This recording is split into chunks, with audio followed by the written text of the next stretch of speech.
아, 왜 이래 손님이 없노? 아, 그 마음 좀 잡고 살라 했더만은 진짜 세상이 안 도와주네. 어,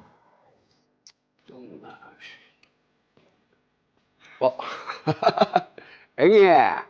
왔나? 아, 땀아. 어째 가게 손님 하나도 안 보입니다. 시비 걸러 왔으면은 그냥 가라. 그러니까는 송충이는 솔잎을 먹어야 한다니까요. 그러지 말고 저는 다시 한번 어떻습니까?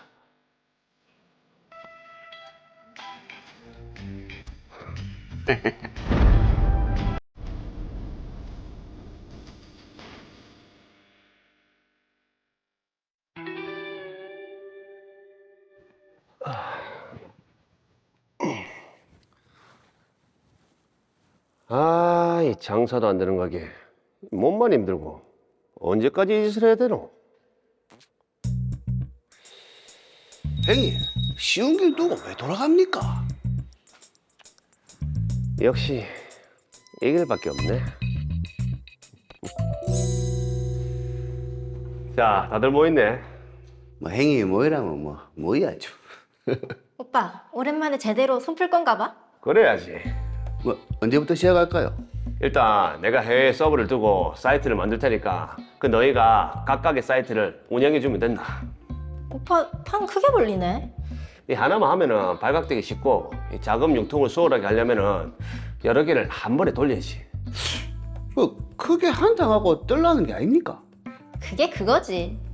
이 타짜들이니까 내가 더 특별히 얘기 안 해도 알지? 그럼요. 그러면은 각자 역할 좀 잘 좀 해주고, 그리고 요즘에는 그 회원 관리나 홍보에 신경 써야 하니까 그 경수 네가 그 네 밑에 전담반에 하나만 좀 준비해둬. 알겠습니다, 형님. 행님은 무슨 응? 우리가 조직도 아니고 앞으로는 실장이라 불러라. 경수 네가 부실장. 알겠습니다, 실장님. 사무실은? 오피스텔이나 사무실은 내가 준비할게. 너희는 거기서 그 애들 관리만 좀 잘해주고. 그리고 연락은 텔 땡땡그램 그걸로만 하고. 사이트 차단되면 바로 튀는 거? 그 바로 새 도마인 따든지 사이트 이름만 바꾸면 된다. 내가 따로 연락할 때까지 계속 운영할 테니까 그렇게 알고. 네. 준비할게.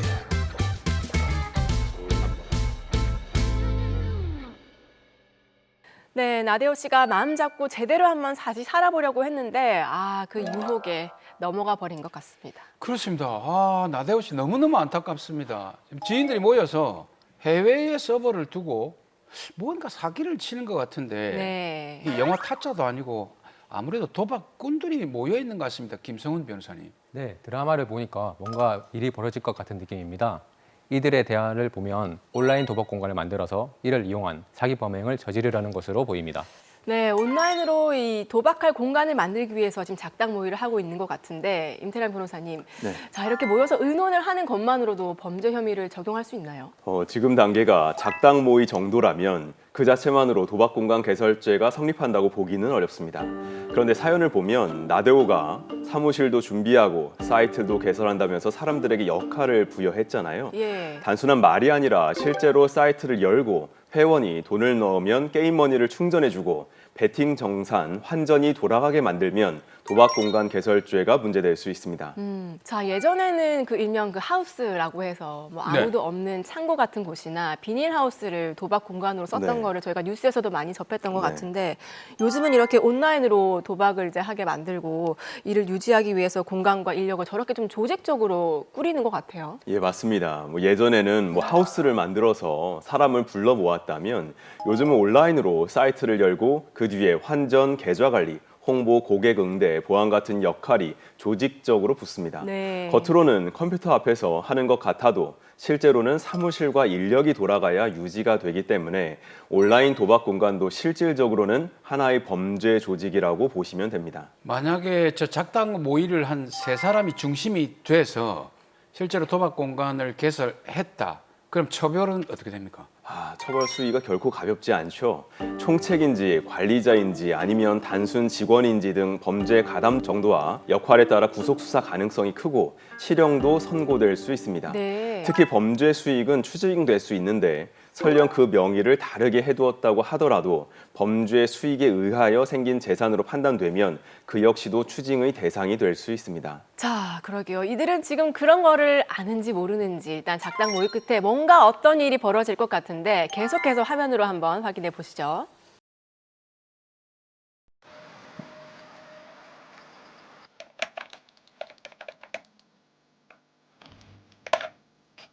아이, 게임도 재미도 없고 이제 뭐하노?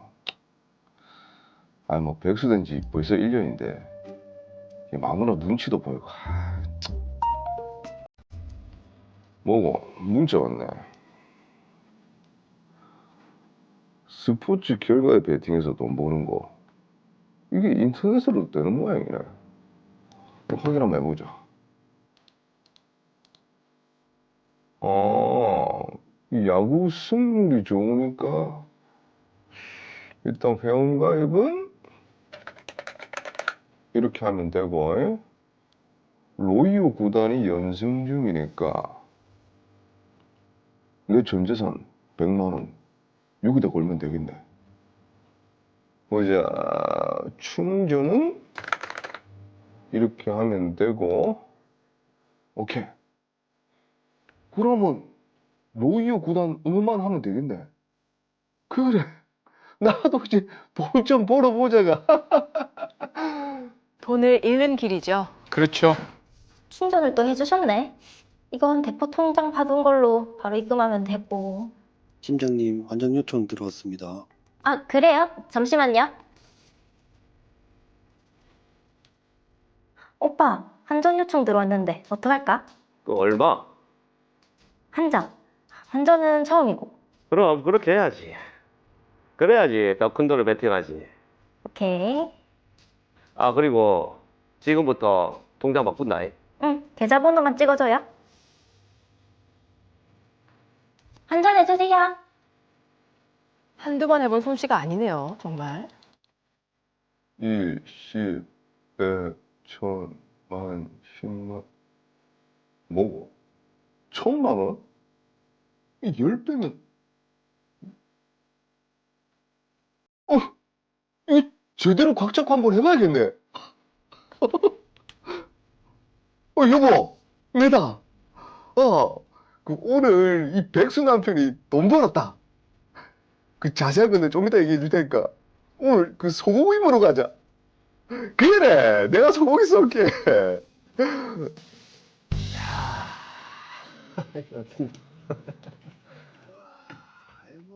오피스 때 깔끔한 걸로 구워줬네요.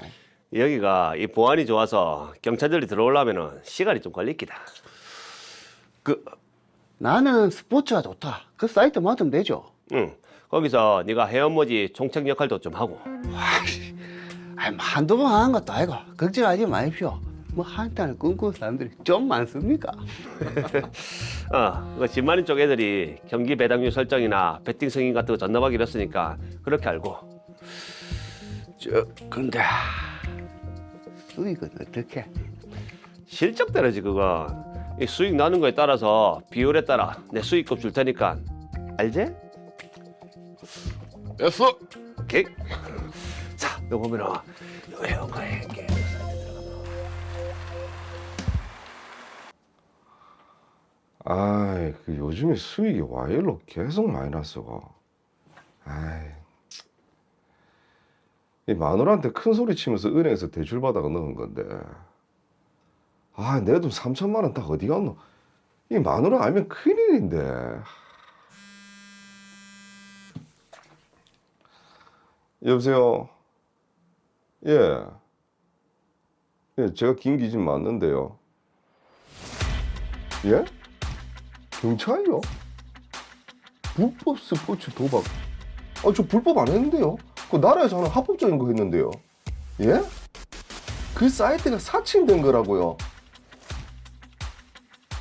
아, 이 뭐 되는 게 하나도 뭐 진짜 토 아프겠네. 뭐고 이게 진짜. 아.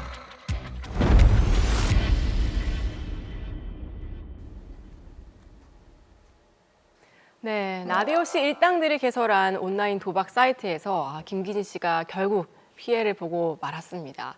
자, 김성훈 변호사님, 혹시 뭐 이런 경험 있으시거나 이런 피해자분들 변호해 보신 적 있으신가요? 예상하셨겠지만 제가 온라인 도박을 한 적은 없습니다. 하지만 피해자를 변호한 적은 있습니다. 이 사건과 유사하게 스포츠 베팅 프로그램을 사칭한 도박 사이트에서 약 5천만 원 상당의 거액을 사기당한 경우가 있었습니다. 와. 그렇죠. 이게 사실 온라인 도박이라는 게 접근하기가 쉬워요. 그냥 뭐 단순히 어디 하우스를 가야 되는 것도 아니고 집에서 할 수 있으니까. 네. 그래서 아무래도 좀 피해자가 생각보다 많은 것 같아요. 굉장히 잘 알고 계시네요. 혹시 뭐 피해자분 한 분은 아니시죠? 저는 컴퓨터로 하는 그 모든 걸 못합니다. 회원 가입을 못합니다. 네, 아우 컴맹이신 게 이럴 때 도움이 되네요. 도움 됩니다. 다행입니다. 예. 자, 임세랑 변호사님, 네. 지금 김기진 씨가 이 사설 온라인 도박 사이트를 통해서 피해를 입었는데, 네. 자 그러면 사기 혐의로 이 사이트를 좀 고소할 수 있습니까? 사건을 보면은 김기진 씨는 합법적인 사이트였다라고 주장을 하고는 있는데 네.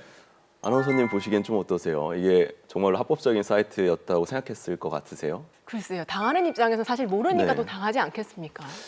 그렇게 주장을 할 수는 있는데 실제 현실을 보면은 이게 불법 사이트인지 아닌지라는 것이 단번에 알 수 있는 경우가 많거든요. 그렇기 때문에 저희 사안 역시 알았을 가능성이 큰데 다만 경찰 연락을 받으니 일단 변명하는 것일 수도 있어 보입니다. 네. 다만 운영자가 실제 합법 토토인 척 속여서 돈을 편취했다거나 환전을 해줄 것처럼 해놓고 추가 입금을 요구한 뒤에 환전을 막는다거나 승패를 조작했다는 정황이 있으면 사기 수사로도 접근이 가능하긴 합니다.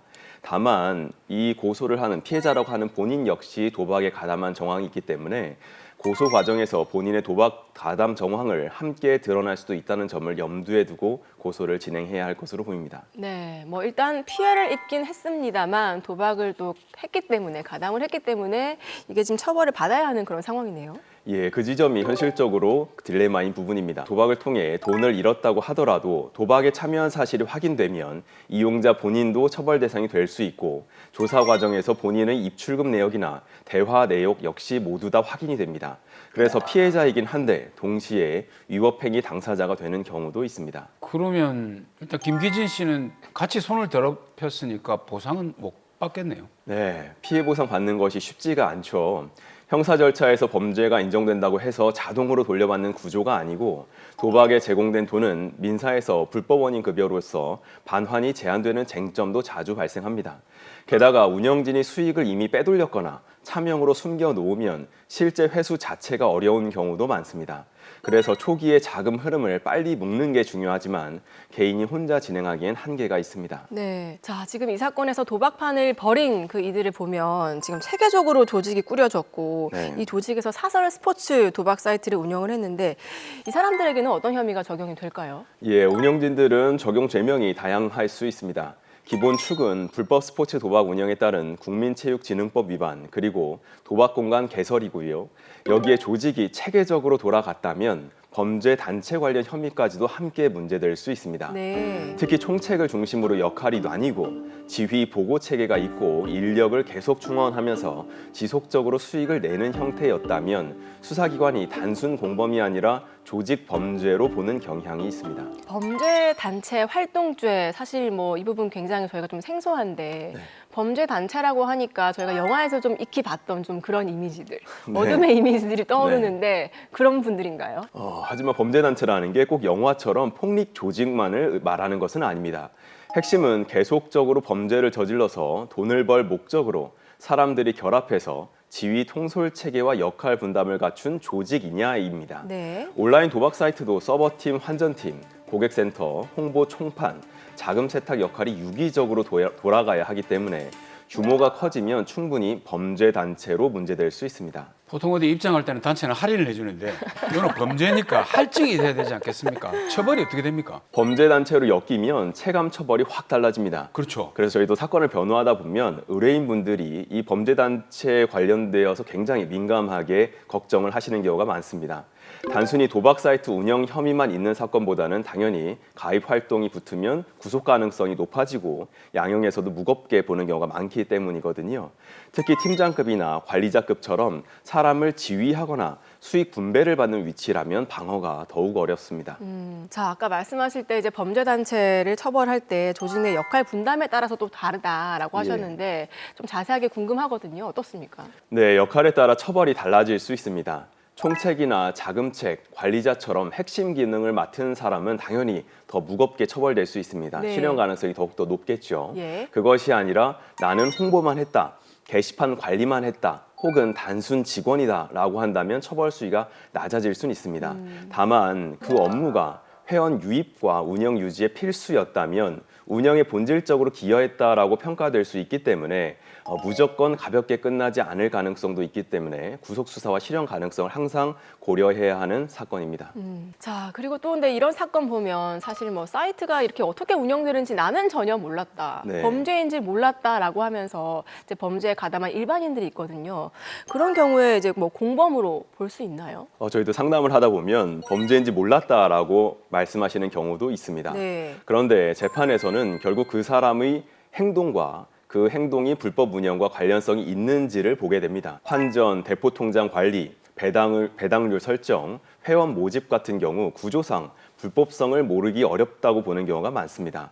전체 규모나 윗선 구조를 몰랐다고 하더라도 본인이 맡은 역할이 운영의 필수였다면 공범으로 인정될 소지가 큽니다. 자, 그리고 이 사건 같은 경우에는 도박 사이트를 이제 하나만 운영한 것이 아니라 여러 네. 개를 이제 동시에 운영을 했는데, 그러면 여러 개 범죄 조직이니까 이게 지금 가중처벌 혹시 됩니까? 여러 사이트를 쪼개서 운영하는 건 실제로 흔한 방식인데요. 단순히 개수가 많다는 이유만으로 자동 가중이라고 단정할 수는 없지만 규모가 커지고 기간이 길어지면 그만큼 범행의 계속성과 수익이 커지기 때문에 양형에서 불리하게 작용할 가능성이 커집니다. 네. 또 여러 사이트가 사실상 하나의 조직, 자금줄로 돌아갔다면 전체를 한 덩어리로 보고 판단하는 경우도 있습니다. 그런데 이런 범죄들은 보면은 이 나대우 씨처럼 손을 털었다고 하더라도 뒤에 또 같이 연루가 되거든요. 그러니까요. 그래서 네. 더 큰 문제인 것 같아요, 변호사님. 그죠. 이제 한 번만 하시는 것이 아니라 했다가 또 하고 하시는 경우가 적지가 않죠. 그렇죠. 아무래도 돈이 된다는 요인이 크기 때문입니다. 한 번 가담하면 인맥, 기술, 자금 흐름이 남아있어서 다시 끌려 들어가는 경우도 많고요. 그런데 재범은 수사 재판에서 매우 불리합니다. 다시는 안 한다는 말이 통하기 어렵고 선처 가능성도 당연히 낮아지죠. 자, 그런 악순환의 고리를 좀 끊어야 되는데 이게 돈이 된다는 유혹이 얼마나 참 끔찍한 결과를 초래할지 보여주는 그런 사건이 아닌가 싶습니다. 자, 정리해볼게요. 마지막으로 시청자분들께도 한마디 해주시죠. 시청자분들께 꼭 드리고 싶은 말씀은 단순 알바나 단순 홍보라고 가볍게 생각하면 굉장히 위험하다는 것입니다. 온라인 도박은 조직적으로 돌아가고 각 역할이 맞물려야 굴러가는 구조인데 그 톱니바퀴에 들어가는 순간 수사선상에 오를 수가 있습니다. 특히 범죄 수익은 결국 추징되기 때문에 범죄 당시 돈을 벌었다고 하더라도 최종적으로는 전혀 이익이 없을 수 있습니다. 돈을 벌려고 하다가 전과만 생기고 실제로는 돈을 잃는 경우도 적지 않으니 범죄에 가담하지 마시고는 선택을 하시기 바랍니다. 그리고 만약 가담하셨다고 한다면 반드시 변호사 상담을 받으시기를 바랍니다.